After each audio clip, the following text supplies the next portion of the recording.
аял киши алсыз болгондуктан, алсыз дегенде кандай, булар өтө назик болгондуктан деген мааниде алардын ачуусу чукулураак болуп кеткен учурда ага токтоолук менен мамиле кылыш керек. Ошон үчүн эч убакта аял кишинин ачууланып айткан сөзүнө маани бербеш керек, аны дайыма жакшылыкка жоруш керек. Анан сен минтип айткансың, тигинтип айткансың деп аялдарга атаандашып, анан ошо бир айткан сөз үчүн карманып алган эркек бул ошол аял затынын табиятына жакындап калыптыр деген маани. Демек эркектердин аталарынын тарбиясын албай калган деген маани.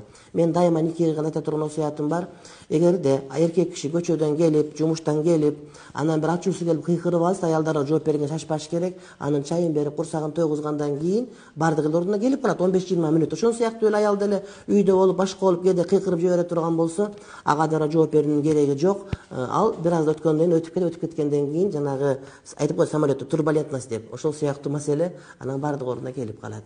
Жашоошунусу менен кызык, үйдө казан аяк кагышпай койбойт.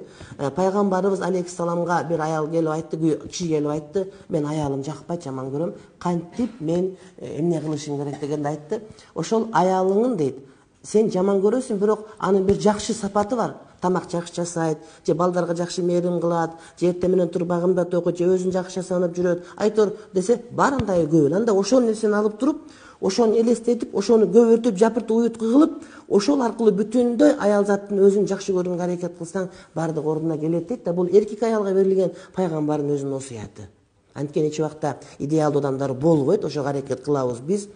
Анан дагы бир нерсе, көбүнчө жубайлар айтат, мен теңемеске тийип алыпмын, турмушка үйлөнүп алыпмын, чыгып алыпмын, мен мындан улукмун деп. Жок, Кудай Таалам өтө калыс, демек ошого сен ылайыксың, андан ашык эмессиң, экөөң окшошсуң. Ошондуктан сен башка бирөөгө турмушка чыгып, же башка бирөөгө үйлөнсөң, анда жашоо мындай кетмек эмес. Андагы кемчилик сендеги кемчилик менен бирин-бири айкалышып, бирин-бири жоюп турат. Демек бири-бириңе ылайыксың. Экөөңүн жашоо менен гана гармония ордуна келет деп айтсак туура болот.